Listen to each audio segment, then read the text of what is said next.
Hello दोस्तों, आप देख रहे हैं डीडी के दिल दहला देने वाली कहानियाँ। तो चलिए बढ़ते हैं आज की कहानी की ओर। दोस्तों, आज की कहानी है आखिरी सफर।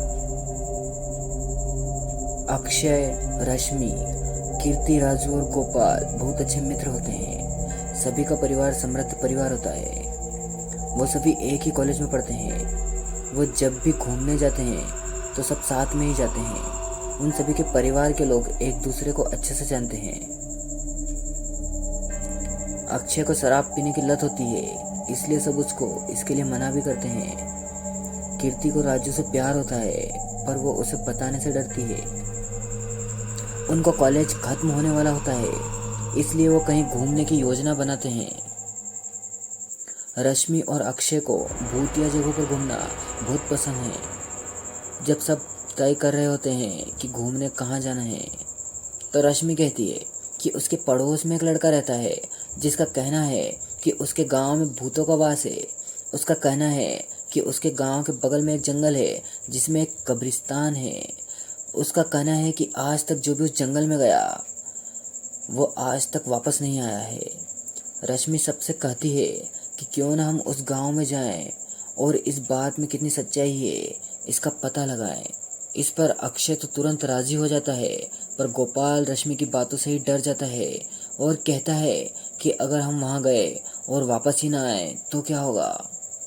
उसकी बातें सुनकर रश्मि हंसने लगती है और कहती है कि तू डरपोक का डरपोक ही रहेगा। फिर अक्षय कीर्ति और राजू से पूछता है कि उनकी क्या राय है, तो राजू कहता है कि वह तभी वहां जाएगा जब कीर्ति वहां करेगी।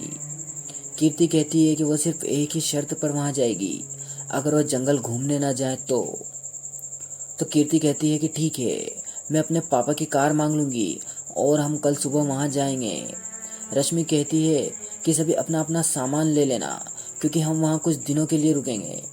अगली सुबह सभी अपना अपना सामान लेकर रश्मि के घर जाते हैं। फिर वो उस गांव के लिए रवाना हो जाते हैं। वहां पर वो रश्मि के पड़ोसी के यहाँ पर रुकते हैं।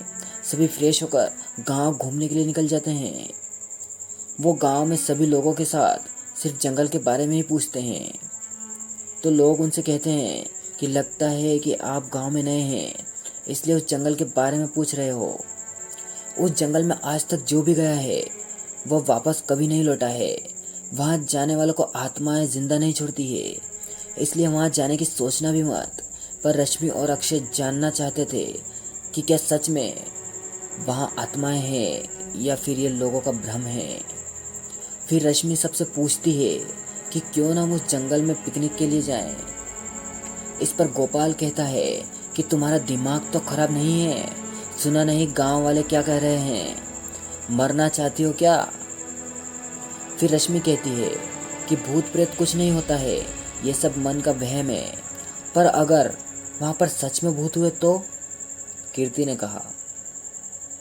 लगभग आधे घंटे के बाद सबने जंगल में जाने के लिए हामी भर दी। फिर वो रात होने का इंतजार करने लगे ताकि वो जंगल में जा सके। फिर रात होते ही वो अपने साथ कुछ टॉर्च और खाने का सामान ले गए थे। जब वो जंगल में घुस रहे थे तो उन्हें रास्ते में एक बक्सा मिलता है। अक्षय उस बक्से के पास में जाता है, यह जानने के लिए कि आखिर उसमें क्या है। अक्षय उसमें झांक कर देखता है, तभी अचानक ऐसा लगता है कि उसको किसी ने पकड़ लिया हो। यह देखकर सभी घबरा जाते हैं। तभी अक्षय जोर जोर से हंसने लगता है। वह कहता है कि वह तो मजाक कर रहा था। यह सुनकर सबकी जान में जान आती है।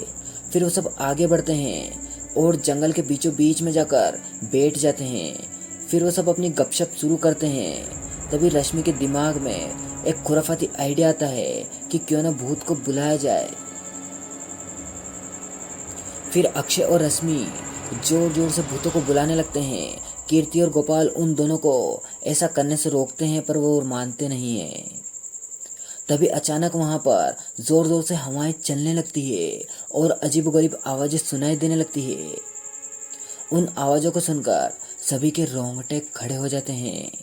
तभी वहां अचानक एक पेड़ आ गिरता है जिस पर बहुत सारे कंकाल लटके हुए होते हैं।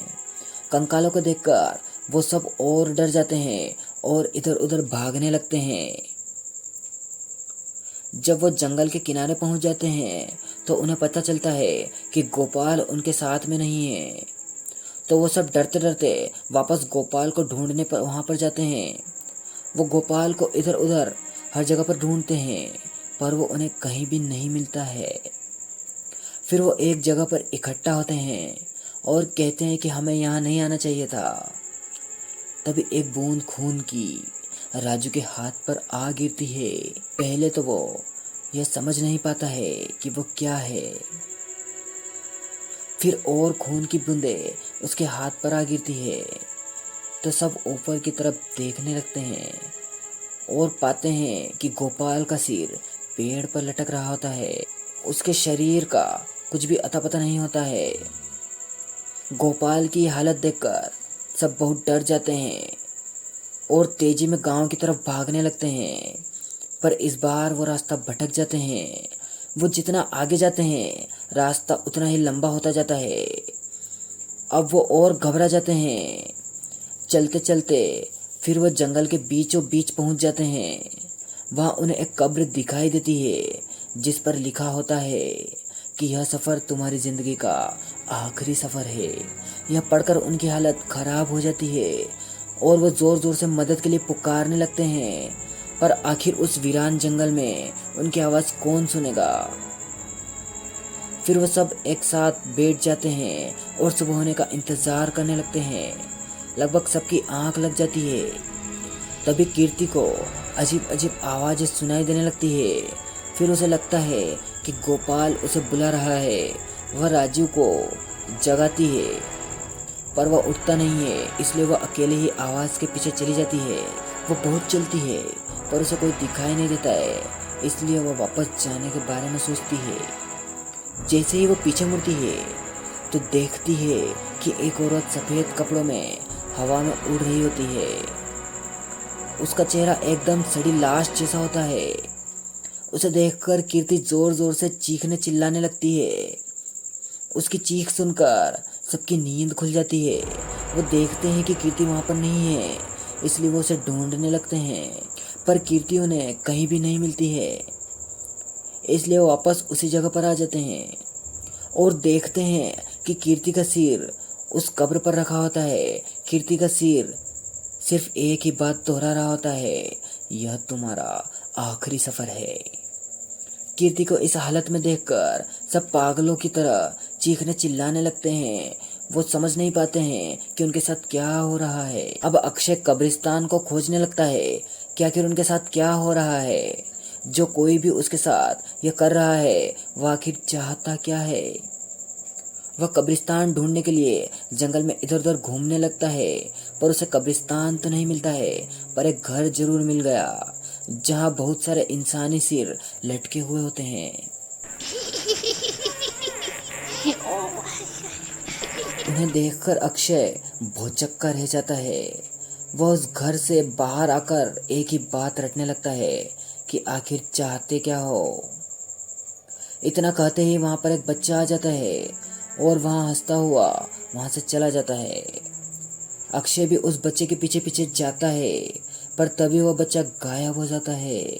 अक्षय उसे ढूंढने की कोशिश करता है पर वह उसे नहीं मिलता है। अक्षय उस बच्चे को ढूंढते ढूंढते उस कब्रिस्तान में पहुंच जाता है। वह उस कब्रिस्तान में उस बच्चे को ढूंढ रहा होता है। तभी एक कब्र से हाथ बाहर आता है और अक्षय के पैर पकड़कर उसे गिरा देता है। वह फिर एक कब्र में बंद हो जाता है। इधर रश्मि और राजू अक्षय के लिए परेशान हो रहे होते हैं। तभी वो देखते हैं कि कब्र से बचाओ बचाओ की आवाज़ सुनाई दे रही होती है। वो मशक्कत करके कब्र को खोलते हैं तो देखते हैं कि उसमें एक कमरा बना होता है। अंधेरा होने के कारण उन्हें ठीक ठीक दिखाई नहीं देता है, इसलिए वो टॉर्च जलाकर कब्र में घुसते हैं। नीचे पहुंचकर वो देखते हैं कि अक्षय वहाँ पहले से ही पड़ा होता है। वो सब कमरे का रहस्य जानने के लिए कमरे की छानबीन करने लगते हैं। उन्हें वहाँ कुछ भी नहीं मिलता है सिवाय एक पुरानी चिट्ठी के जिस पर लिखा होता है कि यह तुम्हारा आखिरी सफ़र है।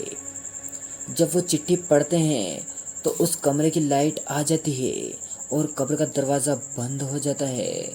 फिर फिर अचानक लाइट चली जाती है और उसे चीखने चिल्लाने की आवाज़ आती है। फिर थोड़ी ही देर में उन सभी के सिर कब्र पर रखे होते हैं, जो कि एक ही बात दोहरा रहे होते हैं, यह तुम्हारा आखिरी सफ़र है।